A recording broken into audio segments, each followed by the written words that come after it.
இன்னைக்கு இந்தியாவிலேயே பணக்கார நடிகர் யாருன்னு கேட்டா சின்ன குழந்தை கூட ஷாருக் கான் அப்படின்னு கரெக்டா சொல்லிடும். சல்மான் கான், அமீர் கான், ரன்பீர் கபூர், ரித்திக் ரோஷன் அப்படின்னு குடும்பமா பாலிவுட்ல கோலோச்சிற நடிகர்களை தாண்டி சாதாரண பின்புலத்திலிருந்து இருந்து வந்த ஷாருக் கான் நம்பர் 1 பணக்கார நடிகர் அப்படிங்கிற உயரத்தை எட்டியது அவரோட சம்பளத்தால மட்டும் இல்ல, அதையும் தாண்டி அவர் முதலீடு செய்த தொழில்கள் மூலமா தான். பாலிவுட் பாட்ஷான்னு எல்லாராலும் அழைக்கப்படக்கூடிய ஷாருக் கான் எந்தெந்த பிஸ்னஸில் இன்வெஸ்ட் பண்ணியிருக்காரு, எந்தெந்த பிஸ்னஸை நடத்திட்டு இருக்காரு அப்படிங்கிறத தான் இந்த வீடியோவில் பார்க்க போகிறோம். 1992ஆம் ஆண்டு நடிகராக திரையுலகத்தில் என்ட்ரி கொடுத்த ஷாருக் கான் 10 வருடங்கள் கழித்து, அதாவது 2002ல் அவரோட மனைவி கௌரி கூட சேர்ந்து ரெட் சில்லிஸ் என்டர்டைன்மெண்ட் அப்படிங்கிற திரைப்பட தயாரிப்பு நிறுவனத்தை துவங்குறாரு.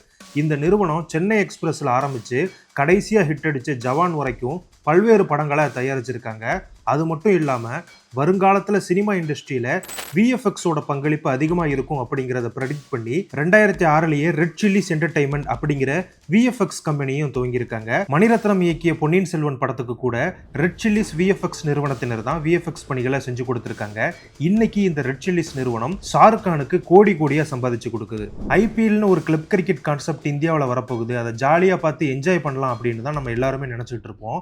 ஆனால் கிரவுத் மைண்ட் செட்டில் இருந்த ஷாருக் கானுக்கு நம்ம ஏன் ஒரு ஐபிஎல் டீமை வாங்கக்கூடாது அப்படிங்கிற ஐடியா தோணுச்சு. 2008ல் 675 கோடிக்கு வாங்கின கொல்கத்தா நைட் ரைடர்ஸ் டீமோட இன்னைய மதிப்பு 2000 கோடி. அதாவது 17 வருடங்களில் 3 மடங்கு லாபம் சம்பாதிச்சு கொடுத்துருக்கு கேகேஆர் டீம். இதையும் தவிர்த்து ட்ரிபாங்கோட் நைட் ரைடர்ஸ், அபுதாபி நைட் ரைடர்ஸ்னு உலகத்தில் இருக்கிற பல்வேறு கிளப் போட்டிகள்லையும் டீம்களை வாங்கி குவிச்சிருக்காரு ஷாருக் கான். இந்தியாவில் சினிமா கிரிக்கெட்டுக்கு அப்புறமா அதிகமான மார்க்கெட் இருக்கிறது மதுபானத்துக்கு தான்.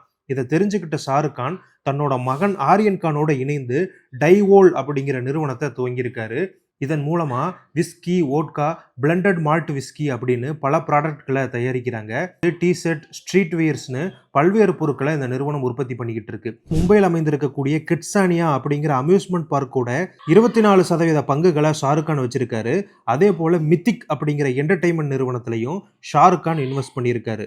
ஒரு காலத்துல மும்பையில தெருவோரம் படுத்து தூங்கின ஷாருக் கானோட வீடான மன்னத் இன்னைக்கு மும்பையோட முக்கிய அடையாளங்கள்ல ஒண்ணு. இந்த வீடு மட்டும் இல்லாம துபாய், லண்டன், லாஸ் ஏஞ்சல்ஸ்னு பல இடங்கள்ல ஷாருக் கானுக்கு வீடு, நிலம்னு நிறைய ப்ராப்பர்ட்டி இருக்கு. டெல்லியில ஒரு சாதாரண குடும்பத்துல பிறந்த ஷாருக் கான் இன்னைக்கு பல ஆயிரம் கோடிகளுக்கு சொந்தக்காரரா இருக்காரு. இந்த வளர்ச்சிக்கு காரணம் சம்பளத்தை மட்டும் நம்பி இருக்காம அவருடைய தொழில் சாம்ராஜ்யத்தை அவரே உருவாக்குனது தான். ஷாருக் கானுடைய இந்த வளர்ச்சியை பத்தி நீங்க என்ன நினைக்கிறீங்க அப்படிங்கிறத கமெண்ட்ல சொல்லுங்க.